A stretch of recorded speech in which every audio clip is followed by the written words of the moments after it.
আজকে বিএনপির ভাইদেরকে একটা কথা বলি, আপনারা হয়তো অনেকে জানেনও না।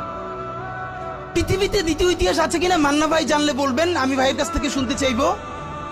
জিয়াউর রহমান তো একজন সামরিক শাসক ছিলেন।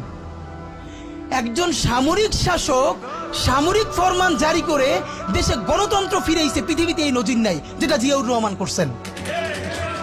আপনারা কি জানেন এই যে জিয়াউর রহমান গণতন্ত্র ফিরাইলেন, যার মাধ্যমে আওয়ামী লীগও রাজনীতি করার সুযোগ পাইল বাকশালের পর? সেটা কিসের মধ্য দিয়ে? তখন তো সংসদ নাই, সংবিধান তো সংশোধনও করা যাইতেছিল না। কিসের মধ্য দিয়ে? জিয়াউর রহমানের সামরিক ফরমানের মধ্য দিয়ে।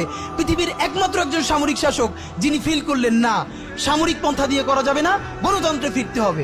এবং দেখেন হাসিনারে এবং আওয়ামী লীগের চরিত্রটাই হলো এরকম, এর যে একটু ভালোবাসে তার সে হত্যা করে। শহীদ প্রেসিডেন্ট জিয়াউর রহমান শেখ হাসিনাকে দেশে আসার অনুমতি দিছিলেন, সুযোগ দিছিলেন এবং বলছে থাক সবাই রাজনীতি করুক। আসার 1 মাসের মধ্যে জিয়াউর রহমান শহীদ হয়ে গেছে, 13 দিনের